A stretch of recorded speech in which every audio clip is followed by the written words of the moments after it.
Today, we're going to be ranking all of the Marvel Cinematic Universe films, so let's jump into this.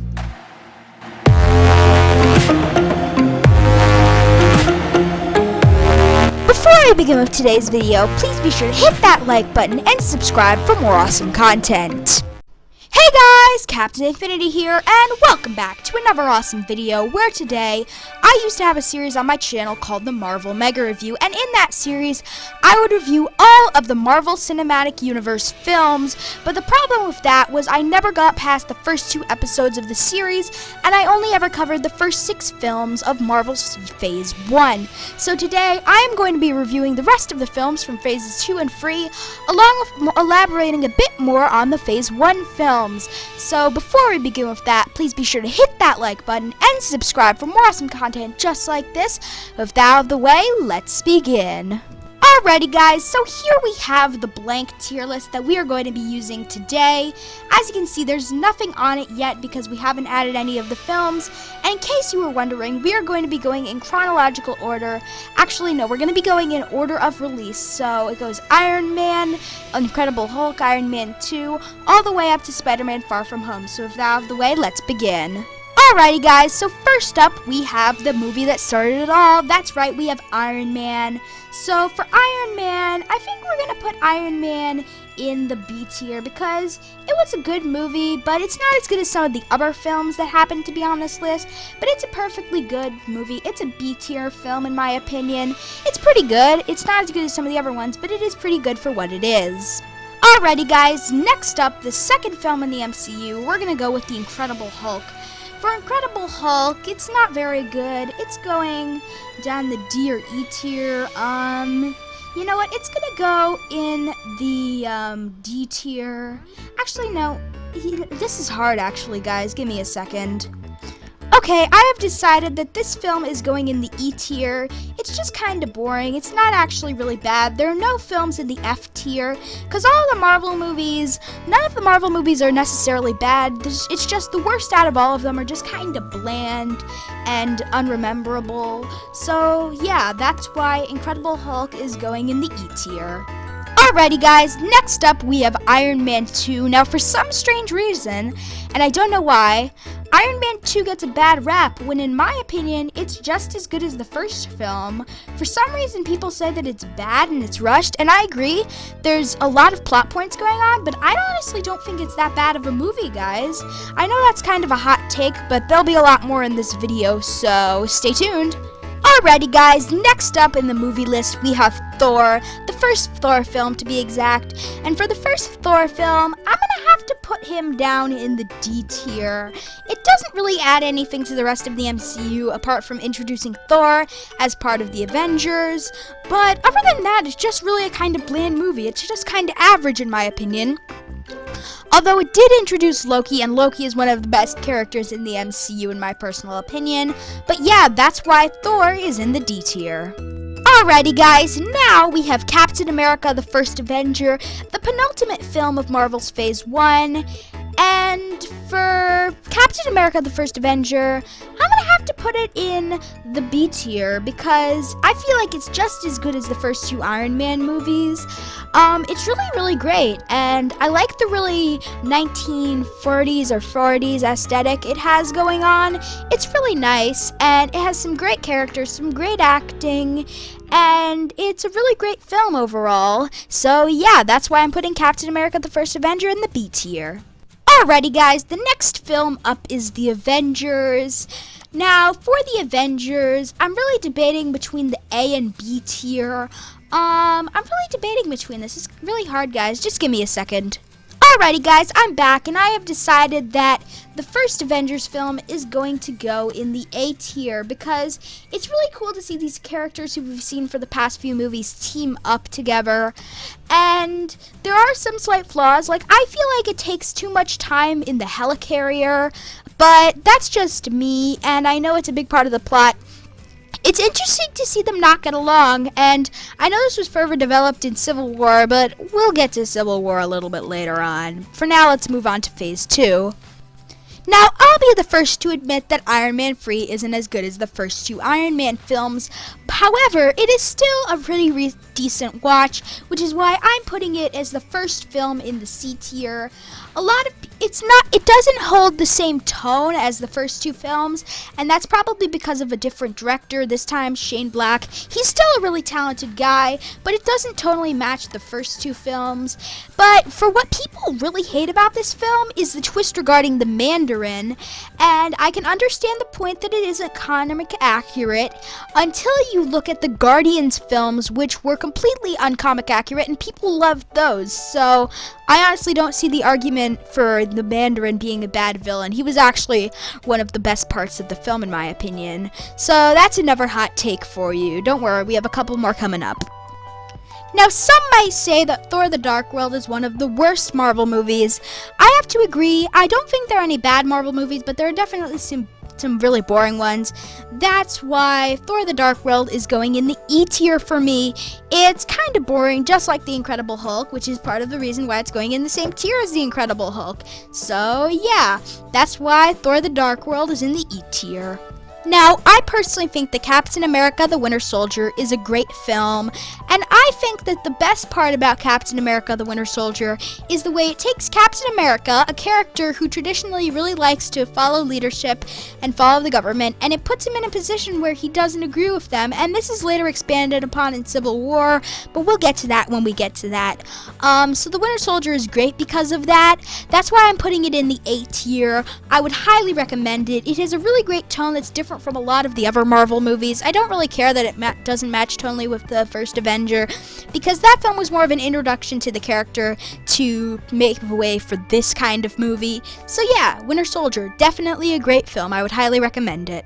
I personally think that the Ant-Man films are top tier MCU. They are the funniest that the MCU has to offer, and you guys may disagree with me on this, but I'm standing by my opinions. The Ant-Man film and its subsequent sequel, which we'll get to later, are the funniest the MCU has to offer, and it's not a very popular opinion, but it's probably my hottest take out of the whole MCU list. So yeah, that Ant-Man is going in the S tier. Starting off Marvel's Phase 3, we have Captain America: Civil War. Now, I know a lot of people love this film, but I personally think it was a huge disappointment, which is why it's going next to Thor, the first Thor movie, and the D tier. Now, why did I think this film was such a disappointment, you ask? Well, I honestly expected it to be an all-out battle between the two sides of superheroes. It could have been a really amazing concept, but instead, it was basically Winter Soldier Part 2, and I wouldn't be mad if it was marketed and explained as Civil War Part 2, but they masked it as Civil War, and they added that storyline over it when they really wanted to tell us a Winter Soldier story leading up from the events of that film, which is really sad because I was super excited, and this storyline from the comics could have done so much better in the MCU. It could have been great for a next thing after the Infinity Saga, but unfortunately with this film, it's unlikely that we'll ever see a return to that. Alrighty guys, next up on the tier list, we have Doctor Strange.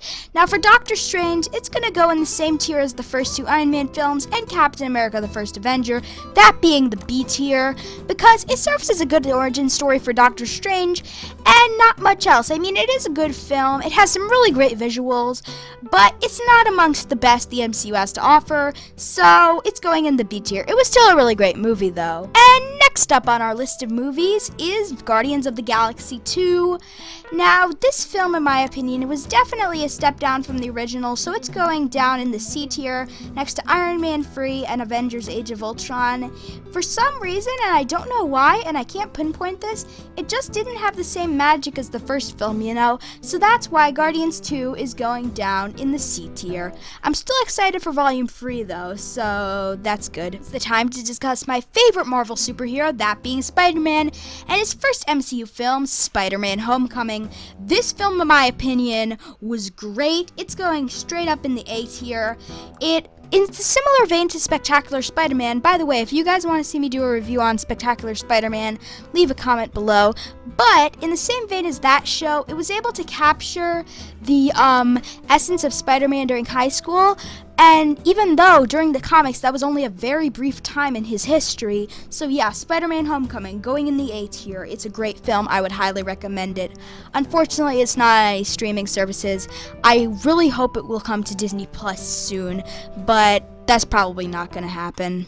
Now comes the time where I have to talk about Thor Ragnarok. This film is amazing. What Taika Waititi did with the Thor franchise is unheard of. He gave it a complete 180 that couldn't have been done any other way, the 180, if they tried. So that's why Thor Ragnarok is going in the S tier. It's a really great film. I'm really excited to see what Love and Thunder does in 2022. So yeah, Ragnarok going in the S tier just alongside Ant-Man. I honestly don't think there's going to be a lot of room for Black Panther in this tier list, literally, but we're going to try and put him in the A tier. Now, he's going in the A tier because the culture in this film is really great. There's some really great music, there's really great world building, Wakanda is beautiful, the visual effects, and everything about this film. There's great action, there's great characters, and there's a great story. It's just a really great movie all around. There's so much good about this film from every angle, and that's why I like it. Alrighty guys, next up is Avengers Infinity War, and I love this film because of the way it balances multiple stories by making Thanos the protagonist in some ways. Now, this is really great. It has multiple stories, but it doesn't make it seem overcrowded. It makes Thanos the protagonist, which is really clever, and no one would have thought of that, so that's why Infinity War is in the S tier. Next up is Ant-Man and the Wasp, which is just as good as the first Ant-Man, so it's going in the S tier. Again, some people don't like these Ant-Man movies, but I honestly think they're really, really great.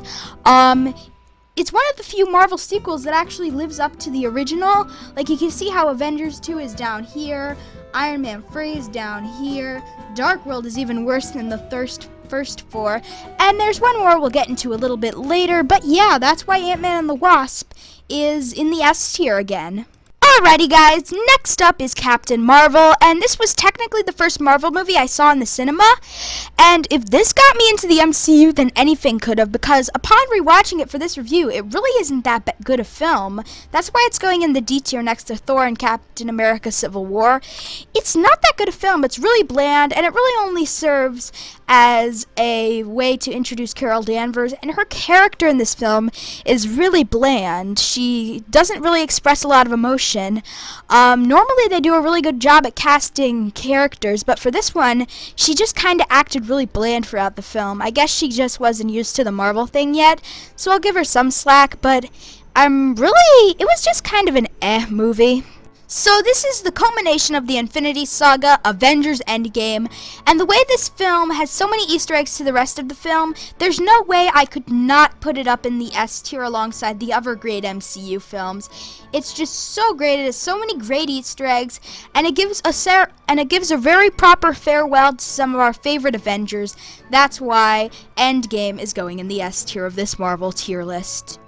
So we finally reached the end of the video and the end of the Marvel Cinematic Universe tier list with Spider-Man Far From Home. Now, when I first saw this film, I really enjoyed it, as evident by my outdated review, but as I just said outdated, I said that because my opinions have changed enough that I feel like it's time for me to re-review it in this tier list.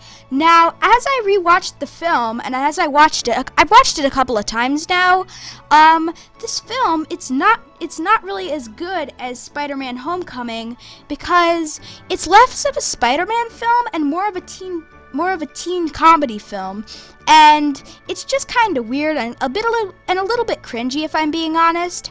I really hope that the next film can be more serious and be more of a Spider-Man story than a teen story, because if it's a teen story, then that'll just feel really out of place with the cliffhanger at the end of this film. So yeah, Spider-Man Far From Home is going in the C tier next to the other disappointing sequels. And I guess now it's time to review our tier list. In the S tier, we have my favorite Marvel films, those being Ant-Man, Thor Ragnarok, Infinity War, Ant-Man and the Wasp, and Avengers Endgame. In the A tier, we have some pretty good and some really good Marvel films, but not as good as the other ones. For example, the first Avengers film, Winter Soldier, the first Guardians movie, Homecoming, and Black Panther. In the B tier, we have kind of your average origin story film. We have Iron Man, Iron Man 2, Captain America the First Avenger, and Doctor Strange. The C tier is really the disappointing sequels tier. Iron Man 3, Age of Ultron, Guardians Volume 2, and Spider-Man Far From Home. D tier, we have some of the bleh movies like Thor, Civil War, and Captain Marvel. And the E tier, you have the really boring movies like Hulk and Thor, The Dark World. So that's really my tier list, guys. I hope you guys enjoyed it. But anyway, that's all for this video. If you guys enjoyed it, please be sure to hit that like button and subscribe for more awesome content just like this. This video took a long time to make, so I would really appreciate it. But with that out of the way, my name is Captain Infinity, and I'll see you guys in the next one. Bye-bye!